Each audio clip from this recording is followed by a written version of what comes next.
오늘 현대인들은 얕은 것에서 들려오는 소리만 들으려고 합니다.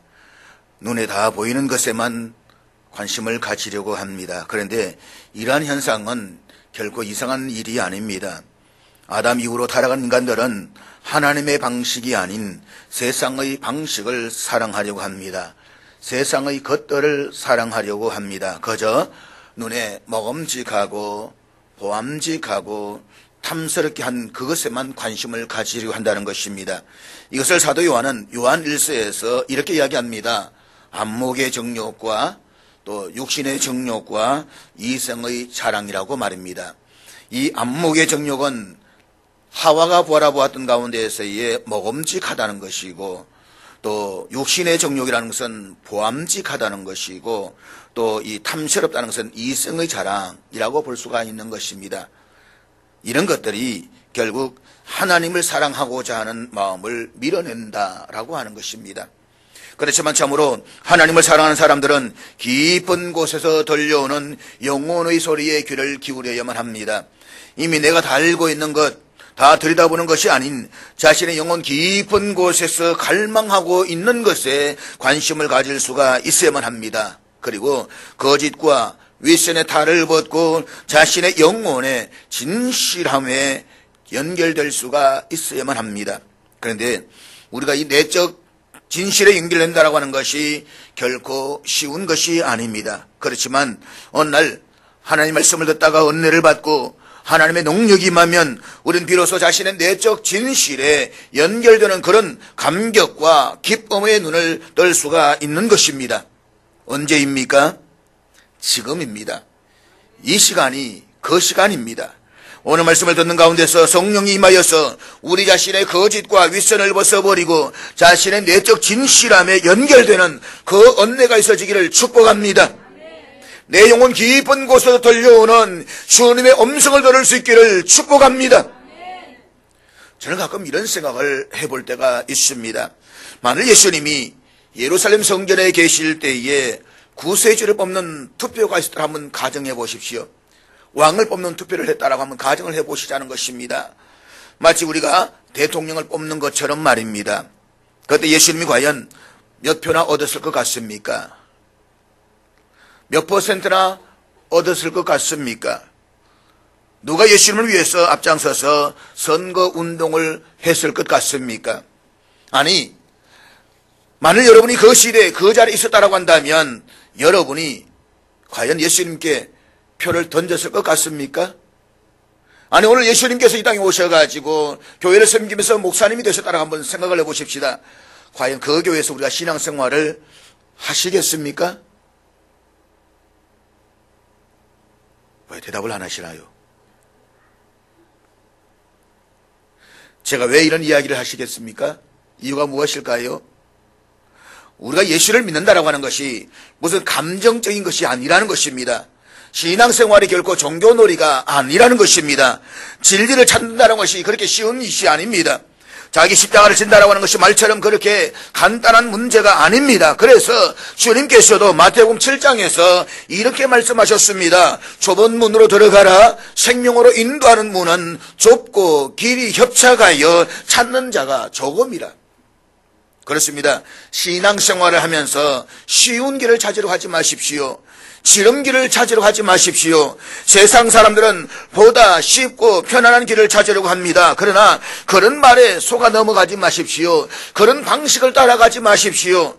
우리가 중단 없이 하나님이 기뻐하시는 믿음의 여정을 걸어가려면 정신을 바짝 차려야만 합니다.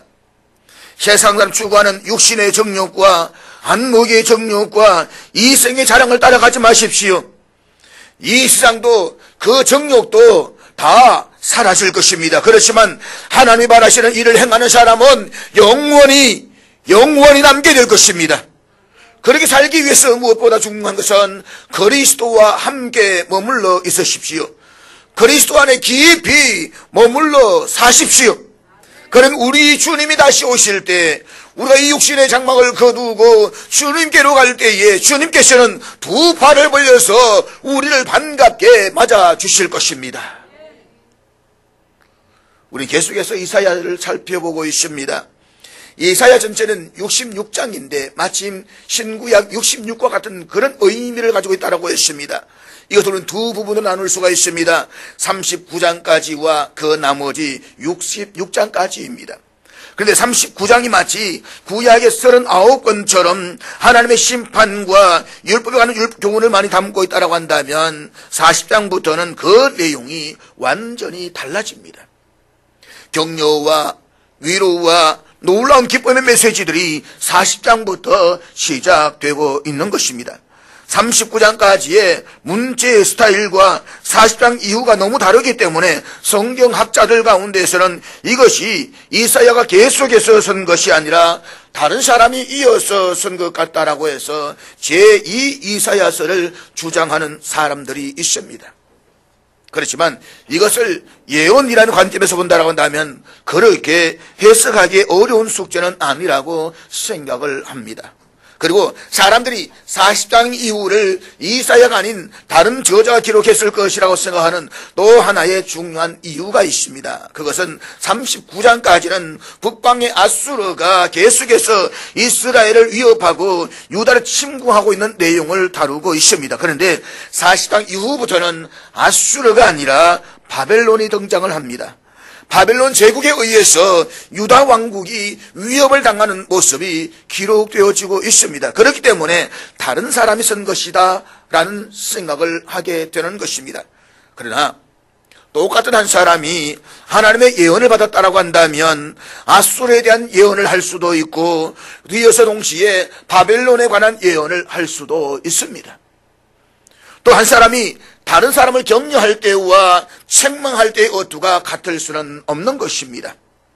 얼마든지 다를 수가 있습니다. 그렇기 때문에 두 사람이 같은 사람이 아니라는 가정을 구태여 할 필요는 없다라고 하는 것입니다. 어쨌든 신학적인 문제를 떠나서 역사적으로 보면 유다의 마지막 왕이었던 시드기야 때에 바벨론의 침공을 받아서 BC 기원전 586년에 문자 그대로 유다 왕국은 무너집니다. 그리고 이스라엘 백성들은 바벨론의 포로로 잡혀가서 70년의 포로 생활이 시작됩니다. 마치 우리가 과거 일제 강점기에 의해서 36년 동안 식민지의 삶을 살아왔던 것처럼 말입니다. 그 시절 우리의 조상들이 감당해야만 했던 불평등과 부자의 삶을 생각해 본다라고 한다면 이스라엘 백성들이 바벨론 포로 생활을 어떻게 지냈을 것인가는 가히 짐작해 볼 수가 있는 것입니다. 그런데 어느 날 역사의 어느 한 날 하나님이 역사의 수레바퀴를 돌리시면서 그렇게 막강했던 바벨론 제국이 갑자기 무너집니다. 새로운 페르시아 제국이 등장을 합니다. 그리고 페르시아의 통치자로 성경에 보면 고레스라고 하는 한 인물이 등장을 합니다. 그가 이스라엘을 해방시켜 주었습니다. 그러나 어느 날 갑자기 해방과 자유를 선물로 받게 되는 것입니다. 이 놀라운 자유의 체험을 이사야 선지자는 그들에게 약속하면서 이것은 새로운 시작이 될 것이며 마치 고레스가 우리에게 자유를 준 것처럼 그보다 더 놀랍고 완벽한 자유, 인생의 존재를 근본적, 본질적으로 자유하게 할 수 있는 메시아가 오신다라고 예언하고 있는 것이 우리가 살펴보고 있는 이사야서의 핵심적인 예언이라고 이야기할 수가 있습니다. 우리에게 다가오고 있는 자유의 길, 하나님이 주신 자유의 선물, 그 자유를 얻는다라고 하는 것은 참으로 중요합니다. 그러나 그것보다 훨씬 더 중요한 것은 그 자유를 통해서 어떤 삶을 살 것인가 라고 하는 것입니다. 하나님 우리에게 재물을 주십니다. 그러나 중요한 것은 그 재물을 가지고 어떻게 살 것인가, 이게 훨씬 더 중요하다는 것입니다. 우리에게 자유가 주어졌다라고 해서 그 자유를 가지고 제 멋대로 행동하게 된다라고 한다면 그것은 방종이 될 것입니다. 우리의 주어진 자유로 허랑방탕한 삶을 살게 된다면 그것은 타락의 길로 걸어가게 될 것입니다. 그러므로 내게 주어진 자유를 통해서 어떤 삶을 살아갈 것인가 라고 하는 방향성은 참으로 중요한 것입니다. 그런데 이사야 선지자는 오늘 본문을 통해서 중요한 질문을 던지고 있습니다. 이제 하나님이 주신 여호와의 길, 이 자유의 길을 우리가 선물로 받기 위해서 우리가 참으로 준비해야 하는 것은 무엇입니까? 우리는 어떻게 우리에게 다가오고 있는 이 새로운 시대를 준비해야만 할까요? 첫 번째, 무엇보다 필요한 것은 죄사함의 확신이라고 말씀하고 있습니다. 이사야 선지자는 바벨론 포로 생활에 지쳐있던 백성들이 듣고자 했던 진정한 메시지를 전합니다. 그것은 바로 위로의 메시지였습니다. 본문 1절의 말씀 우리 다 같이 읽도록 하겠습니다. 같이 읽습니다. 시작. 너희의 하나님이 이러시되 너희는 위로하라, 내 백성을 위로하라. 두 번에 걸쳐서 반복되고 있습니다. 위로하라, 내 백성을 위로하라. 그런데 이 위로는 단순히 감정적이거나 정서적인 위로가 아닙니다.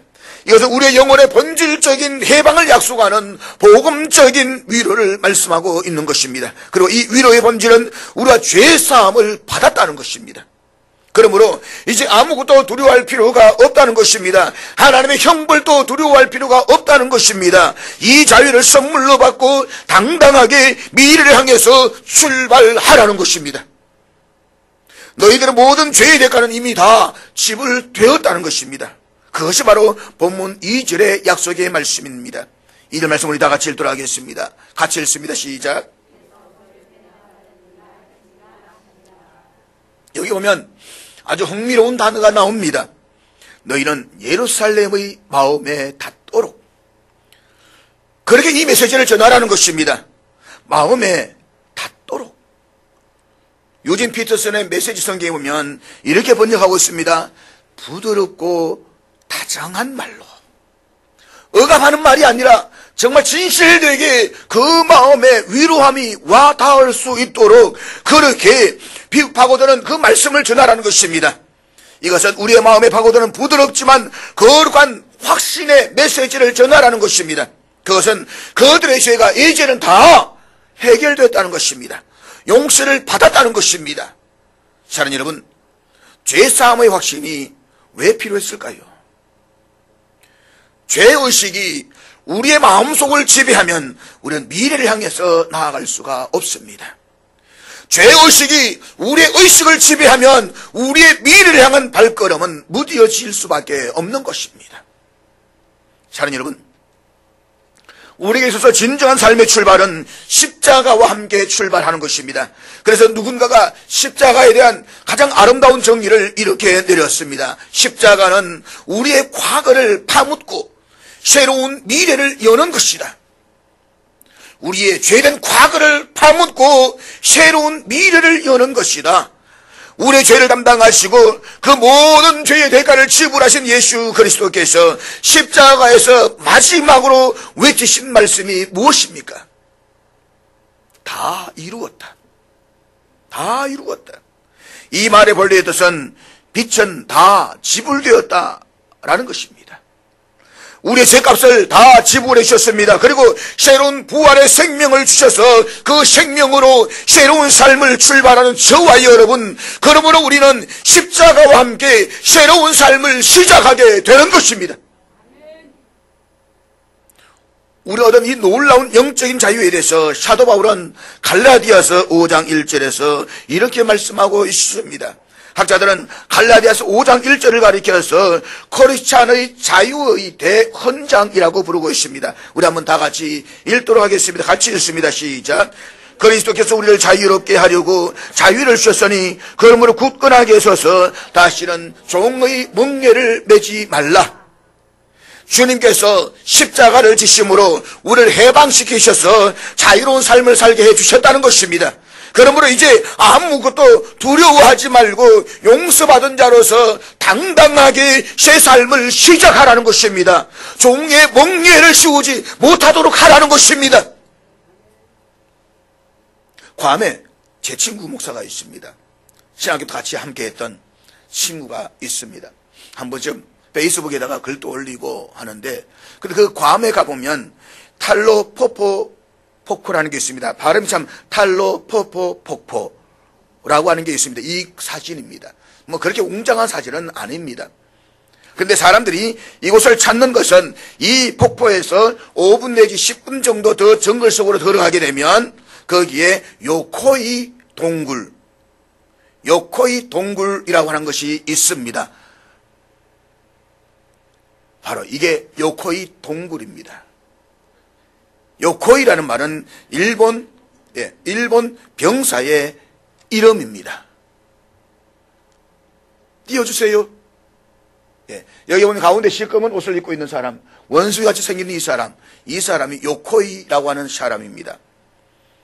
이 요코이라는 사람이 숨어 있었던 지하 동굴을 가리켜서 요코이 동굴이라고 부릅니다. 제2차 세계대전의 막바지에 이르렀던 1944년, 그러니까 우리나라가 해방되기 직전 해입니다. 그해 일본군이 전세가 불리해지면서 일본군의 한 소대가 이 정글 속으로 피신해 들어옵니다. 그들 가운데 요코이라는 병사가 대나무 굴을 파고 거기에 들어갑니다. 그래서 낮에는 이 굴 속에서 지내다가 밤이 되면 굴 속에서 나와서 짐승을 잡아먹기도 하고 농사를 짓기도 합니다. 그래서 그는 이 동굴 속에서 무려 28년을 살았습니다. 그런데 그 다음 해인 1945년에 전쟁이 끝났다는 사실입니다.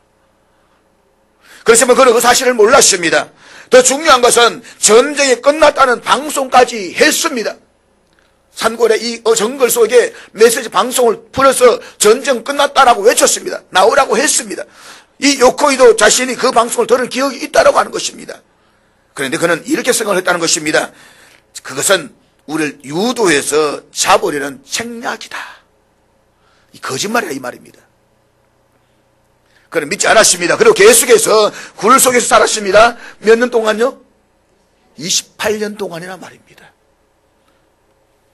만약 그가 방송을 통해 전해드렸던 전쟁은 끝났다라는 메시지를 믿었다라고 한다면 그는 굴 속에서의 갇힘에서 벗어나서 자유를 누릴 수가 있었을 것입니다. 그러나 그는 그 자유를 누리지 못했습니다. 자, 여러분 아십니까? 2000년 전 예수님께서 십자가에서 우리의 죄를 담당하시고 거룩한 피를 흘리고 돌아가셨을 때에, 그리고 그가 사흘 만에 부활하셨을 때에 전쟁은 이미 끝났습니다. 우리는 거기에서 하나님의 용서를 선물로 받았습니다. 누구든지 이 사실을 믿기만 하면 거기에서부터 새로운 삶은 시작될 것입니다. 그런데 문제는 이것을 믿지 않는다는 것입니다. 사람들이 이 복음을 받아들이지 못하고 있다는 말입니다. 기억하십시오. 진정한 새로운 삶은 이 복음과 함께 시작되는 것입니다. 십자가에서 나를 위해 죽으시고 부활하신 그리스도를 믿음으로 받아들이고 그 죄사함을 얻는 순간, 사랑하는 여러분, 우리에게 이전 것은 다 지나갔습니다. 새로운 삶이 시작되었습니다. 잊지 마십시오. 이 죄사함의 확신이 없이 진정한 새로운 삶은 불가능한 것입니다. 그러므로 예수 그리스도께서 단번에 십자가에 죽으심으로 우리의 죄를 용서하셨다는 이 확신을 붙잡고 새로운 삶을 열어갈 수 있기를 주의 이름으로 축복합니다. 우리는 어떻게 하나님이 주시는 새로운 길을 걸어갈 수가 있을까요? 두 번째로, 마음을 가꾸는 삶을 살아야 한다는 것입니다. 마음 가꿈의 삶. 이스라엘 백성들이 바벨론 포로에서 해방되었다는 것은 참으로 놀라운 사건입니다. 위대한 사건입니다. 그러나 그것으로 모든 것이 끝난 것이 아닙니다. 그들은 바벨론을 떠나서 시온의 땅인 이스라엘까지 와야만 했습니다. 그런데 거기는 결코 쉬운 길이 아닙니다. 기나긴 여정이었습니다. 그래서 산과 언덕과 골짜기를 넘어야만 했습니다. 그런가 하면 사막을 지나 험한 길을 지나가야만 했습니다. 뿐만 아니라 그 길에 수많은 강도와 대적들이 기다리고 있습니다. 그들은 그렇게 해서 시온의 땅까지 와야만 했습니다.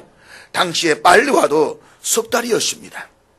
거의 넉 달 걸렸을 것이라고 추정을 합니다. 바벨론에서 시온의 약속의 땅까지 말입니다. 그들 앞에 기록된 기나긴 여정, 그것은 마치 여러분과 제가 걸어가야 할 신앙의 여정이기도 한 것입니다. 우리 예수를 믿고 용서받고 구원을 받았습니다. 그러나 그것으로 우리의 생활이 끝난 것이 아닙니다. 이제 우리가 약속의 땅에서 하나님이 주신 진정한 자유의 삶을 누리기 위해서는 아직도 우리를 기다리고 있는 기나긴 여정이 있습니다. 세상에서의 저 여천국을 향한 기나긴 여정 속에서 우리가 걸어가야 할 길들이 있다는 것입니다. 우리가 지나가야 할 골짜기, 우리가 지나가야 할 사막이 있습니다. 험한 산과 계곡이 우리 앞에 기다리고 있습니다. 근데 오늘 본문은 이렇게 약속하고 있습니다.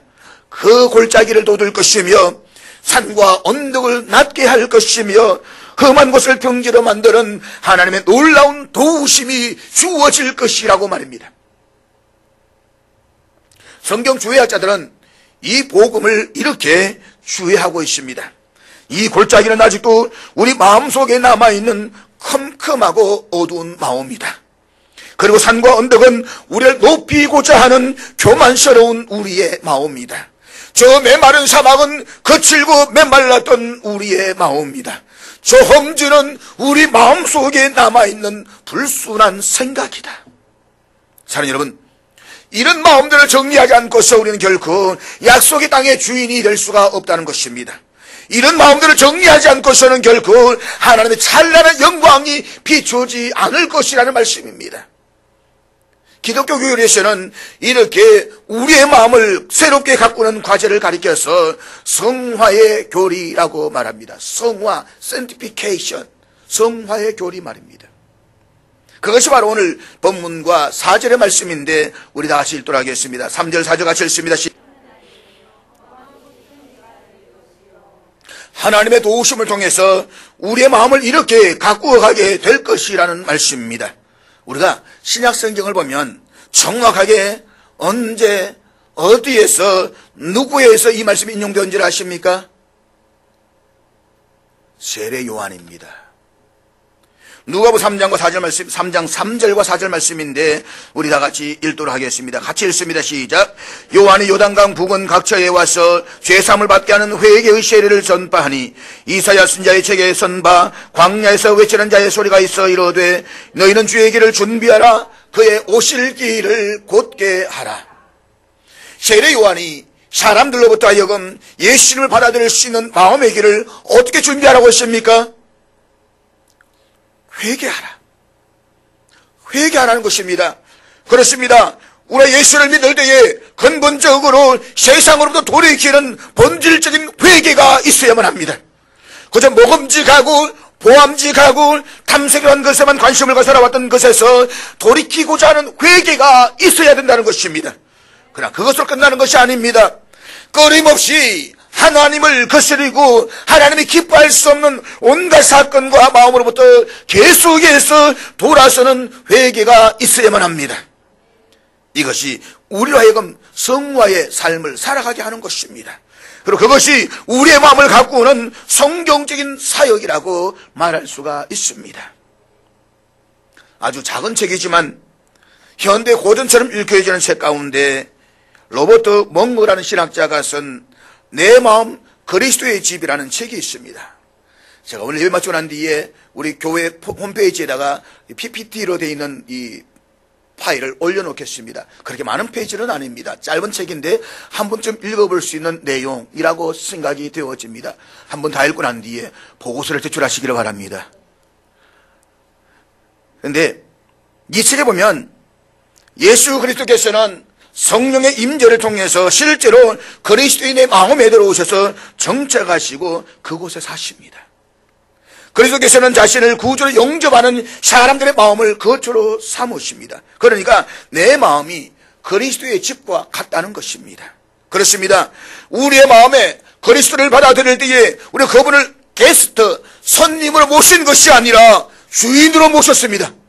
주님이 나의 주인이신 것입니다. 그러면 신앙생활에 하는 것은 그리스도로 하여금 내 마음의 주인이 되게 하는 것입니다.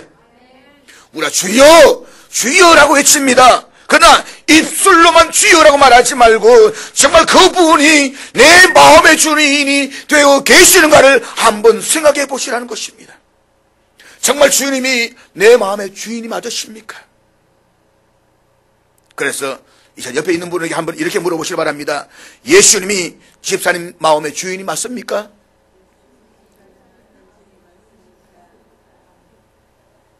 째려보지 말고 이야기하는데 왜 째려보십니까?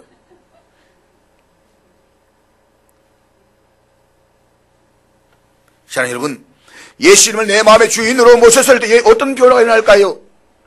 변화가 없을 수가 없는 것입니다. 그리스도께서는 내 어두운 마음에 들어오셔서 불을 켜셨습니다. 차가운 난로에 뷰를 지피시고 냉기를 몰아내셨습니다. 그분은 정기 흐르는 곳에 오막을 염주하셨고 불화가 있던 곳에 조화를 이루기 시작하셨습니다. 그분은 놀라운 사랑으로 공허함을 채워주셨습니다. 그래서 내 부엌은 그분을 섬기는 양식으로 채워질 것입니다. 우리의 침실은 그분의 사랑의 향기로 가득 차고 넘치게 될 것입니다. 그런데 나는 보여주고 싶지 않은 곳이 있습니다. 벽장입니다. 그래서 주님께서는 그 벽장을 자꾸만 보시겠다고 말씀을 하십니다. 안 돼요, 주님. 이 벽장만은 보여드릴 수가 없어요. 네가 나를 이 집의 주인으로 모시지 않았느냐? 그건 그렇지요. 그래, 이것만은 안 돼요. 왜? 이 벽장을 열면 여기에는 오랫동안 쌓아놓았던 쓰레기가 너무 많거든요. 나는 부끄러워서 이것을 보여드릴 수가 없어요. 나 혼자서 이것을 처리할 수도 없고요. 그러니까 내가 너를 도와줄게. 어떻게 저를 도와주실 수가 있나요? 그냥 벽장 열쇠를 나에게 맡겨. 그렇습니다, 여러분. 오늘 우리가 주님 앞에 보여드리시는 어두운 벽장이 우리의 마음속에 있지는 않습니까? 그렇다면 그 마음의 벽장을 여십시오. 그리고 열쇠를 내 주인이신 주님께 맡겨버리십시오. 그래서 주님이 내 마음을 바꾸시고 다스리시고 통치하게 하십시오. 이 과정이 바로 성화의 삶인 것입니다. 참으로 중요한 사실이 있습니다. 그리스도께서 문을 열었던 사람 가운데 후회를 했던 사람은 역사 가운데서 한 사람도 없었다는 것입니다. 오히려 주님이 내 마음의 주인이 되어주심으로써 놀랍게 변화된 사람들의 이야기들로만 가득 차고 있다는 것입니다. 그러면 사랑하는 여러분, 예수 그리스도 그분으로 하여금 내 삶의 주인이 되게 하십시오. 그분은 나의 주인이신 것입니다. 게스트 손님이 아니에요. 내 삶의 온전한 주인이신 것입니다. 당신의 존재의 깊숙한 내면에서 예수 그리스도의 임재를 경험하기만 한다면 마음을 활짝 열고 그분을 손님이 아닌 주인으로 모십시오. 그리고 내 마음 전체를 예수님께서 통치하게 해드리십시오. 그리하여서 거룩한 마음의 변화로 새로운 삶을 열어갈 수 있는 저와 여러분 될 수 있기를 주의 이름으로 축복합니다. 우리는 어떻게 여호와의 길을 준비할 수가 있을까요? 마지막 세 번째로 말씀을 묵상하는 삶을 살아가야만 합니다. 죄사함의 확신, 그리고 그리스도께서 내 마음의 주인이 되게 함으로써 내 마음을 가꾸어 가야만 합니다. 그러나 더 중요한 과제가 있습니다. 문제는 어떻게 무엇으로 우리의 마음을 가꿀 수 있느냐라고 하는 것입니다. 이 물음에 대해서 이사야 선지자는 이렇게 대답을 합니다. 그것은 바로 하나님의 말씀이다. 그것이 바로 본문 8절의 말씀인데 우리 다 같이 읽도록 하겠습니다. 같이 읽습니다. 시작. 그렇습니다. 하나님의 말씀이 해답입니다. 하나님의 말씀이 해답입니다. 하나님의 말씀이 해답입니다. 아주 옛날부터 그리스도인들이 영성훈련의 가장 중요한 방편은 언제나 예외 없이 말씀 묵상이었습니다. 교회 역사를 보게 되면 AD 4세기를 사막 교부 시대라고 불렀습니다. 그때부터 시작해서 이런 말씀 묵상의 훈련을 가리켜서 우리 믿음의 선배들은 거룩한 독서라는 표현을 쓰고 왔습니다. 거룩한 독서. 우리가 거룩한 독서를 하지 않고서는 결코 우리의 마음을 거룩하게 가꾸어 갈 수가 없다는 것입니다. 여기서 거룩한 독서의 핵심은 물론 성경 읽기입니다. 그런데 우리가 성경 읽기라고 말하면 그냥 성경 읽기만 하는 두뇌의 작업을 생각할 수가 있습니다. 그러나 성경 말씀의 묵상은 성경을 읽는 것만을 의미하지는 않습니다. 이것은 단순히 두뇌의 작업이 아니라 우리의 전 존재를 말씀으로 가꾸는 일종의 말씀의 성육화 작업이라 말씀할 수가 있는 것입니다. 말씀이 우리의 삶이 되게 하는 것입니다. 그것이 말씀 묵상의 핵심입니다. 눈으로 말씀을 보고 입으로 말씀을 읽고 귀로 말씀을 듣고 그 말씀을 마음에 새기고 그리고 몸으로 말씀을 살아가는 것, 이것이 바로 말씀 묵상의 핵심인 것입니다. 그래서 종교개혁자 마틴 루터는 신앙생활의 핵심을 세 가지 단어로 설명을 했습니다. 첫째는 기도하는 것이고, 둘째는 묵상하는 것입니다. 그러니까 그냥 묵상하는 것이 아니라 기도하면서 성령의 도우심을 통해서 말씀을 묵상해야 한다는 것입니다. 그럴 뒤에 세 번째 적용이 되어집니다. 참으로 말씀을 묵상하는 사람만이 말씀을 자신의 삶 속에 확정하고 적용할 수가 있다는 것입니다. 그때 우리 말씀을 통해서 진정한 삶의 변화를 체험할 수가 있습니다. 이것이 영성훈련의 핵심입니다. 그러니까 그저 피상적으로 말씀을 읽고 말씀을 듣는 것이 아니라 그 말씀 속으로 들어가 그 말씀으로 내 삶을 가꾸는 작업이 있어야만 합니다. 그러므로 시편 기자는 119편 9절에서 이렇게 우리를 가르치고 있습니다. 다 같이 읽겠습니다. 시작. 청년이 무엇으로 그의 행실을 깨끗하게 하리까 주의 말씀만 지킬 따름이니이다. 그리고 이어진 11절 말씀을 같이 읽도록 하겠습니다. 11절 같이 읽습니다. 내가 주께 범죄하지 아니하려 하여 주의 말씀을 내 마음에 두었나이다. 그렇습니다. 시편 기자는 자신이 범죄하지 아니하려 하여 주의 말씀을 내 마음에 두었다라고 했습니다. 주께서 세우신 말씀의 지도를 꼼꼼히 살펴가면서 그 말씀의 표지판을 놓치지 않겠다는 것입니다. 요즘 학생들이 선생님이 되들어가지고 사회적 문제가 많이 되고 있습니다. 그런데 어느 한 신학생이 어느 날 교수님에게 되들면서 이런 말을 했다고 합니다. 교수님, 이 성경을 붙들고 다닌다라고 해서 인생이 변합니까? 그렇잖아요. 성경을 읽는다고 해서, 듣는다고 해서 인생이 변하십니까? 그때 그 학생을 물건을 바라보던 교수님이 이렇게 대답을 했다고 합니다. 자네가 아무리 그렇게 붙들고 다녀도 자네는 변하지 않네. 그러나 말이야, 자네가 붙들고 있는 그 말씀이 자네를 붙들기 시작하면 그때부터 자네는 변할 거야. 그렇습니다. 우리가 성경을 들고 다닌다고 해서 변하는 것이 아닙니다. 이 말씀이 나를 붙들고 있어야만 합니다. 이 말씀이 나를 통치하고 있어야만 합니다. 이 말씀이 나를 지배하고 있어야만 합니다. 기억하십시오. 이것이 우리가 신앙생활하고 있는 핵심인 것입니다.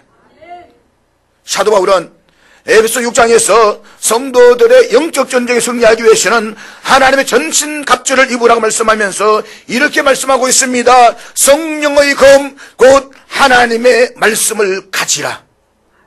하나님의 말씀이 바로 성령의 검이라는 것입니다. 우리 주님께서 광야에서 40일 동안 금식하신 후 사탄으로부터 시험을 받으셨을 때에 무엇으로 이기셨습니까? 말씀입니다. 하나님의 말씀으로 이겼습니다. 그렇습니다. 여러분, 우리가 진정 그리스도인으로서 참된 자유의 삶을 살아가기 위해서는 무엇보다도 이 말씀의 지배를 받아야만 합니다. 그러기 참으로 이 말씀을 사모하는 삶 속으로 들어가야만 합니다.